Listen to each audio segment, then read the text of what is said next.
Assalamualaikum warahmatullahi wabarakatuh. Perkenalkan, nama saya Monika Handayani. Saya akan menyampaikan materi mengenai penyusunan alat ukur hasil pembelajaran ranah afektif. Jadi Pak, saya akan share screen materinya segera. Oke, afektif. Share. Nah, baik. Jadi dalam penyusunan alat ukur hasil pembelajaran ranah afektif ini berkaitan dengan sikap dari peserta didik, begitu. Dalam penyusunan alat ukur hasil pembelajaran ranah afektif, ada beberapa langkah yang harus diketahui. Yang pertama, ini adalah menentukan kompetensi dasar. Jadi dalam ranah afektif ini berkaitan dengan sikap, yakni KD 2.1. Nah, ini menunjukkan perilaku ilmiah seperti disiplin, jujur, dan bertanggung jawab dalam minat pembelajaran seni tari. Gitu. Lanjut, yang kedua adalah indikator pencapaian, di mana indikator pencapaian ini adalah penjabaran dari kompetensi dasar ke indikator pencapaian, begitu. Nah, di sini saya menyontohkan tentang sikap disiplin dan tanggung jawabnya saja.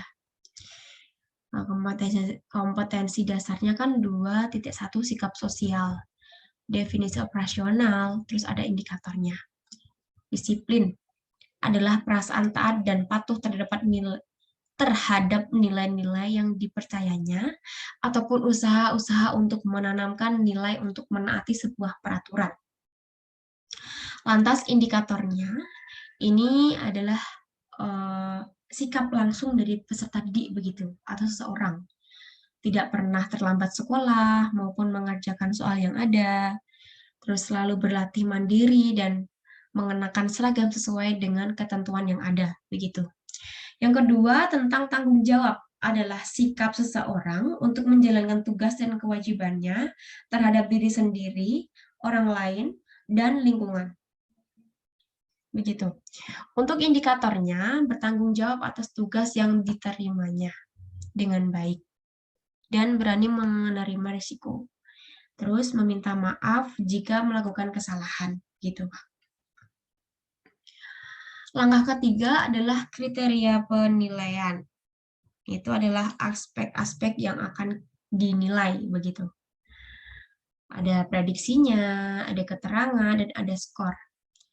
Dan kriteria penilaian ini tuh kadang ada, kalau di afektif biasanya ada singkatan SL, SR, KD, TP. Nah, di sini SL ini keterangannya selalu, skornya biasanya 4 yang paling tinggi, begitu. SR itu sering, skornya hanya 3. KD itu kadang-kadang, skornya 2. TP itu tidak pernah, skornya 1. Begitu. Setelah itu, langkah keempat adalah menyusun lembar penilaian afektif. Nah, di penilaian instrumen di lembar penilaian afektif ini ada identitas ya, harusnya ini.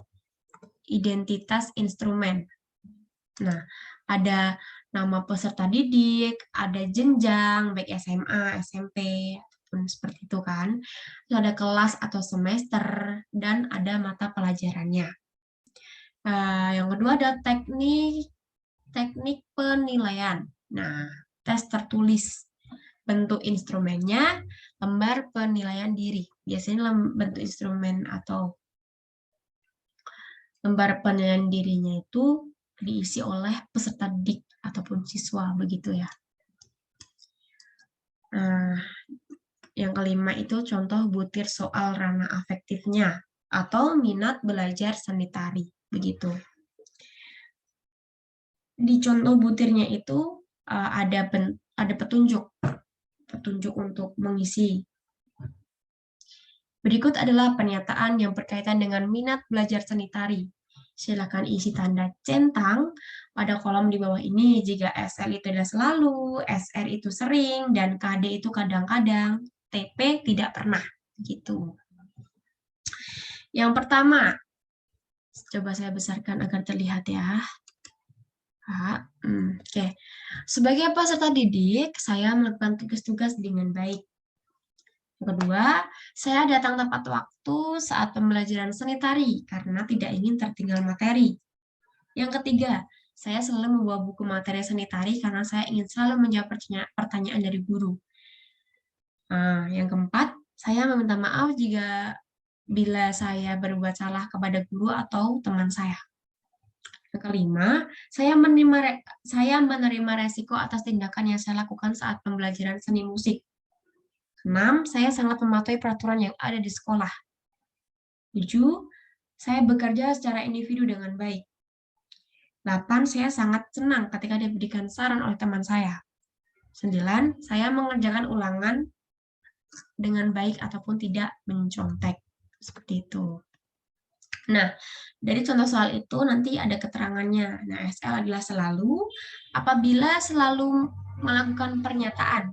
Begitu. SR sering apabila tidak melakukan pernyataan dan kadang-kadang mohon maaf, sering itu apabila sering melakukan pernyataan dan kadang-kadang tidak melakukan.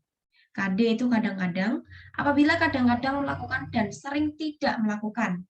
TP tidak pernah apabila tidak pernah melakukan dari pernyataan dari soal tadi begitu. Nah, petunjuk penyekorannya yang 4 itu adalah selalu, 3 adalah sering, 2 ada kadang-kadang, dan 1 tidak pernah. Jika peserta didik memperoleh nilai baik sekali itu dari range-range skor 28 sampai 36. Itu nilainya A. Kalau baik, dari skor 19 sampai 27, itu nilainya B. Dan cukup, itu dari skor 10 sampai 18, nilainya C.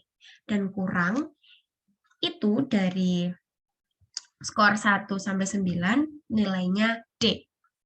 Begitu. Sekian yang dapat saya sampaikan dari materi penyusunan alat ukur hasil pembelajaran ranah afektif ini. Jika ada kurangnya materi ataupun kalimat yang tidak berkenan, saya mohon maaf. Terima kasih, semoga bermanfaat.